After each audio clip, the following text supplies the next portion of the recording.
Okay, welcome to another video. And ang pag-uusapan naman natin today is about end of trading o EOD. Tara, pag-usapan natin. Isa to sa mga tip ko kung kailan mag-execute ng mga transactions. Ito yung sinusundan ko na buying or selling time. So, bakit end of day? Pag market hours kasi, paiba-iba yung sentiment man ng trade. Most of the time, taas, baba, and masyadong maraming transactions na nangyayari. So, pag end of day, ang gagamitin ng trading time, na-eliminate mo na yung mga noise sa market.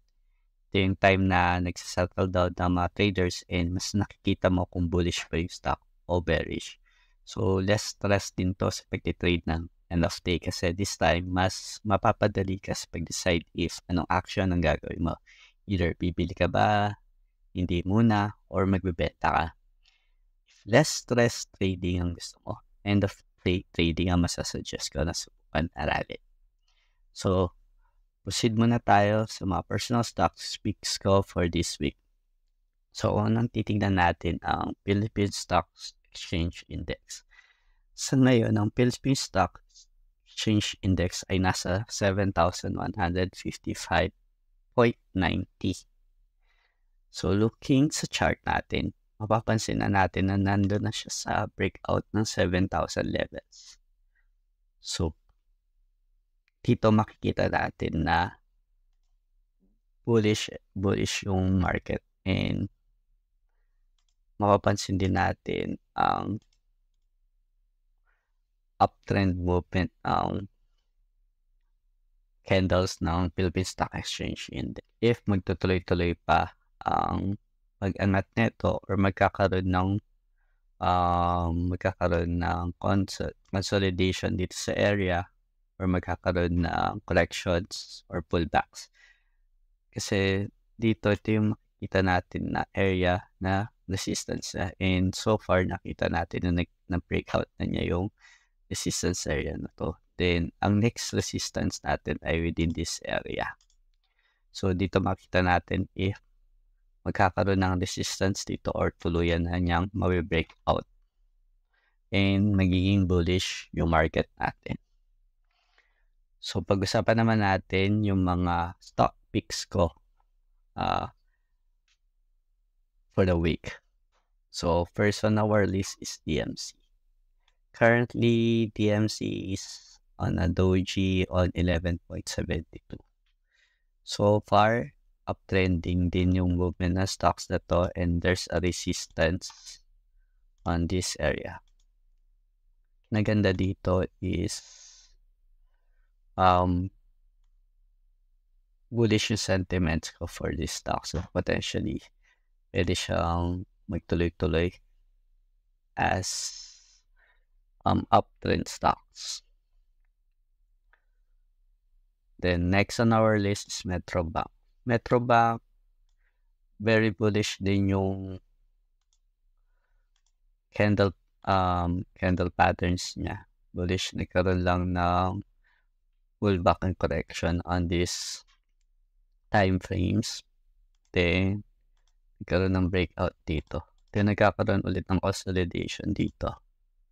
So, kita natin next week if kakaroon to ng tuloy-tuloy na breakout.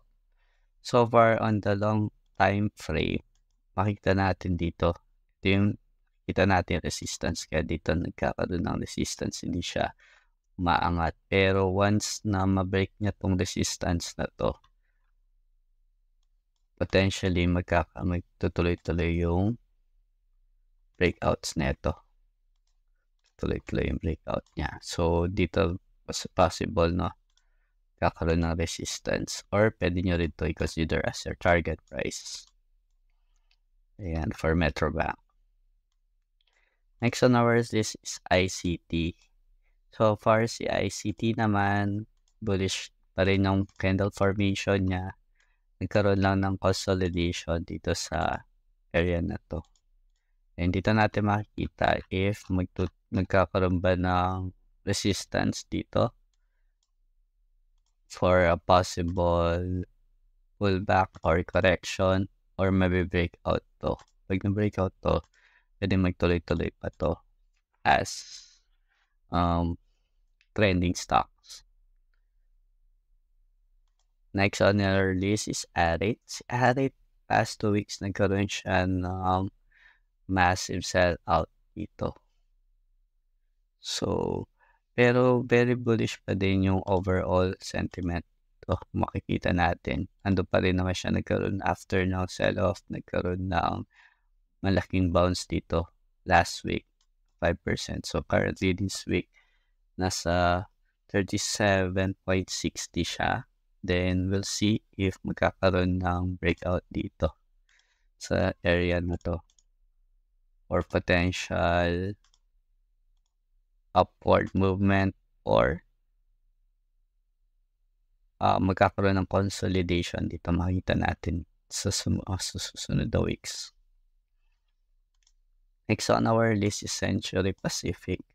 Century Pacific naman is nagkaroon ng double top dito.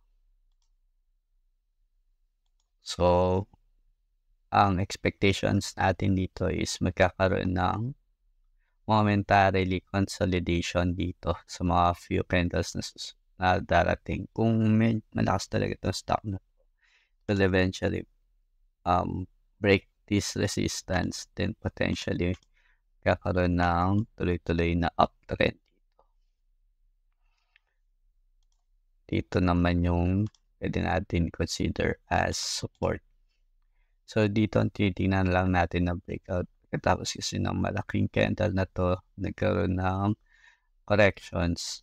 Then, nagsettle siya ng support dito. So, let's see paano magre-react yung market with this formation. Next on our list is Converge. Ito yung currently na nagtuloy-tuloy na uptrend. And last 2 weeks nagkaroon ng 10.47% close. Then this week merong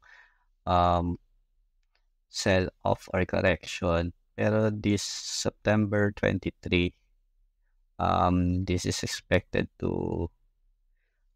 na maglabas ng cash dividend for September 23, yung first cash dividend nila. Then ang makikita natin dito sa levels na to is potentially magkakaroon ng resistance.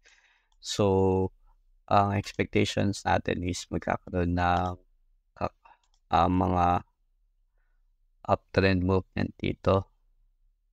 Then, magkakaroon ng resistance. It's either breakout ng resistance or magkakaroon ng corrections once ma-hit niya yung resistance. Then, pwede niya magawa yung cup and handle pattern. Yan.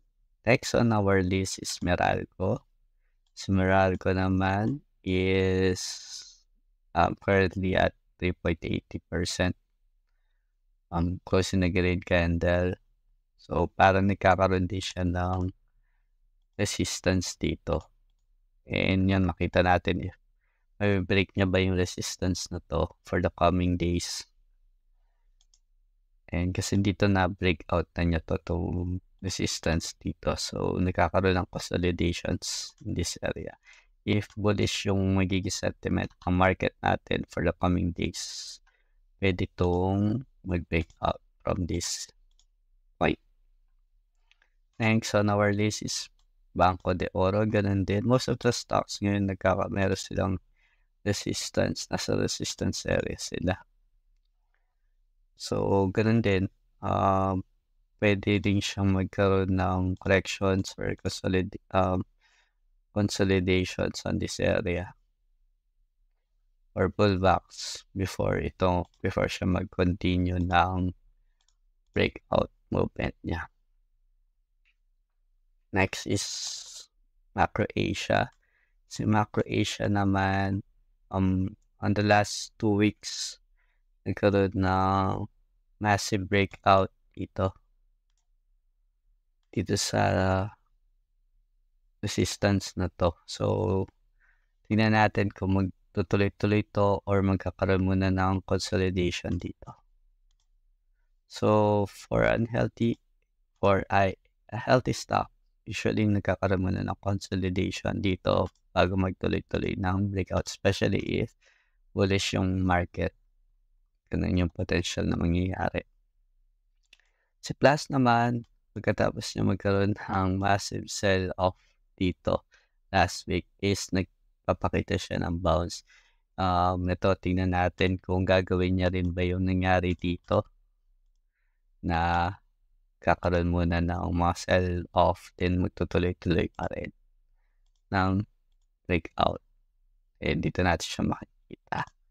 Or, yun nga, marireach niya tong resistance area na to before. Pwede niya tong gawin na support muna. Then, bounce. Kung bullish pa rin yung market na to. So, think yun muna for this video. If you have any questions, comments, suggestions, or stock picks or stocks na you would like me to analyze, just put it on the comment section. So, yun lang. God bless.